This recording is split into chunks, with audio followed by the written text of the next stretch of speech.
All right, everybody, welcome back for another deep dive with us. Always a pleasure to be back. Today we are going far north, Oh, very far north. Norway. The land of the midnight sun. Exactly. And some really incredible engineering feats Oh, yeah. and a really just amazing culture. Absolutely. So much to unpack. Yeah, we are going to be taking excerpts from Norway. Facts and cultural tidbits. Some great stuff in there. Yeah, we think about Norway, maybe we think about Vikings. Of course, pillaging and plundering. Yeah, and beautiful fjords. Stunning landscapes. Yeah, but there's so much more to this country than meets the eye. Oh, you have no idea. Get ready for some surprises. I'm ready, so let's dive right in. Okay, so first up, we got to talk about the midnight sun. Oh, yeah, that's a classic. So, can you imagine a summer where the sun just, never sets?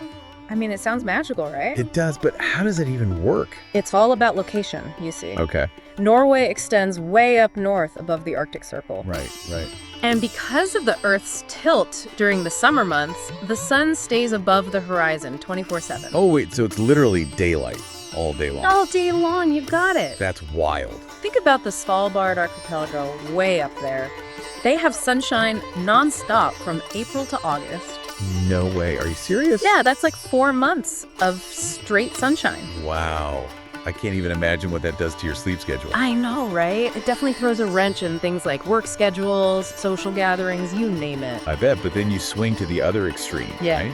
I love You got these super long, dark winters. the polar nights, they call them. That sounds intense, going from constant sunshine to almost no sunlight. It is a pretty dramatic shift, but Norwegians, they've adapted over centuries. They must have, right? Yeah, they've learned to embrace the coziness of winter. They have all sorts of traditions to make the most of it. Like what? Well, they have these lovely candlelit gatherings, a big focus on indoor activities, things that make you feel warm and connected. That makes sense. They've found ways to really lean into the natural rhythms of their environment. Exactly. It's a beautiful example of how nature shapes culture. I love that. Okay, so speaking of culture, get this. I was reading that Norway played a key role in bringing us salmon sushi.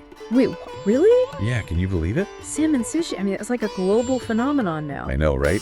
And it all started with Norway. So how did that happen? Did they just have way too much salmon one year? Well, sort of. It was the 1980s. Yeah. And Norway had this huge surplus of salmon. Okay. And they were looking for new markets. Makes sense. So they set their sights on Japan, a country known for its sophisticated taste in seafood. Smart move. Right. And they launched this massive campaign promoting salmon as a sushi ingredient. And the Japanese loved it. Hook, line, and sinker. I guess you could say that. The rest, as they say, is history. Wow. So Norway basically changed the sushi game forever. Pretty much. And speaking of impressive feats, we got to talk about the Lærdal Tunnel, Oh, yeah, that's a beast. the world's longest road tunnel. 24.5 kilometers long. Can you imagine driving through that? I can't even imagine driving through half of that. It's a mind-blowing feat of engineering. And it's not just the length that's impressive, right? Oh, no. They had to get really creative to deal with the challenges of such a long tunnel. Like what? Well, one of the biggest concerns was driver fatigue. Imagine being in a tunnel that long. It can get monotonous. Yeah, I could see that. So they came up with this ingenious solution: color-changing lights. Color-changing lights, what do you mean? Yeah, they installed these lights throughout the tunnel, and they change color at different intervals. Why? It's all about breaking up the monotony, keeping drivers alert and engaged. Wow, that's so smart. It's like they turned a tunnel into a light show. Exactly, a light show that helps you stay awake. Pretty cool, huh? It makes you wonder what other innovative solutions they've come up with to deal with Norway's unique landscape. Oh, absolutely. Think about their bridges, for example. Oh yeah, those are incredible. They have some of the most stunning bridges in the world, designed to span those vast fjords and navigate that challenging terrain. They're architectural marvels. Yeah. Seriously. Okay, let's shift gears for a second and talk about the Viking legacy. Ah, yes, the Vikings. So I gotta ask, are we talking more than just horned helmets and fierce warriors? Oh, so much more. What kind of impact did they have on modern-day Norway? Their presence is woven into the very fabric of the country.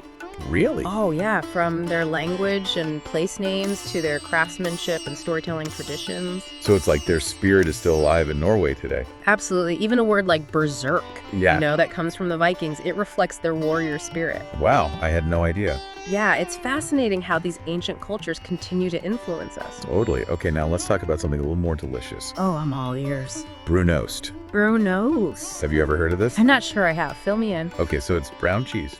Brown cheese, that sounds interesting. It's a Norwegian delicacy. Okay, I'm intrigued. So apparently it's caramelized whey with this fudge-like consistency. Caramelized whey, so it's sweet. Yeah, it's got this sweet and savory thing going on. And how do they eat it? Well, they often pair it with waffles or crisp bread. Waffles and brown cheese. Wow, that's a combo I'd have to try. Right, it's definitely unique. And, it kind of makes me wonder if this openness to unusual flavors is part of Norwegian culture. It could be. It certainly suggests a sense of adventure, a willingness to experiment with tastes and textures. I like that. And speaking of unexpected, did you know that Norway has a knighted penguin?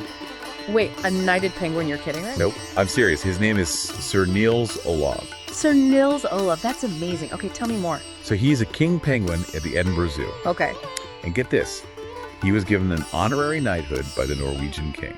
No way, a penguin with a knighthood, that is just too good. And it gets even better. He holds a rank in the Norwegian Royal Guard.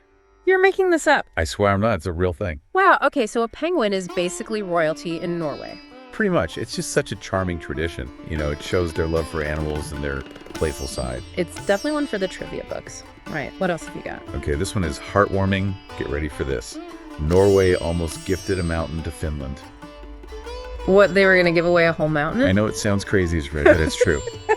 Okay, I gotta hear this story. So back in 2017, to celebrate Finland's 100th anniversary of independence, Okay. Norway proposed adjusting the border just a tiny bit to give Finland the peak of Halti Mountain, And why would they do that? because that peak would have become Finland's highest point. Oh, that's so sweet. It's like the ultimate birthday present. Right, it was such a generous gesture, even though it didn't end up happening. Oh, that's a shame. But still, the thought counts. It really does. It speaks volumes about their relationship. And finally, we can't talk about Norway without mentioning trolls. Ah, yes, the trolls. So are they just figures in children's stories? Or do they hold a deeper meaning in Norwegian culture? Oh, they're deeply rooted in Norwegian folklore. Really, how so? Well, they represent the untamed wilderness, the hidden forces of nature. Those things that are both fascinating and a little bit scary. That makes sense. I mean, Norway has some pretty wild landscapes. Exactly, and you see troll statues and references everywhere you go. I've seen pictures. It's like they're part of the landscape. They are. It's like they're adding this touch of magic and mystery to the country. I love that it seems like Norway has this incredible balance of innovation and tradition. You got it from engineering marvels to mythical creatures. It's more than just a beautiful place. It's a country with a rich and fascinating character. Couldn't have said it better myself. And don't forget, Norway consistently ranks among the happiest countries in the world. That's right. Maybe it's the combination of their unique culture, their stunning natural environment, and their strong sense of community. It's probably a mix of all those things. I don't know about you, but I'm feeling pretty inspired right now. Me too. Norway's definitely going on my travel bucket list. Mine too. So what do you say we wrap things up there? All right, folks, that's our deep dive into Norway. Hope you enjoyed the journey. We've covered a lot of ground today. From the midnight sun to Brunost to knighted penguins. There's so much to explore in this amazing country. If you had to pick one thing to experience in Norway, what would it be? I know, right? Would it be the midnight sun, a taste of Brunost, a hike in search of a troll statue? Let us know in the comments. We'd love to hear from you. And in the meantime, keep exploring, keep learning, keep diving deeper into the world around you. Until next time.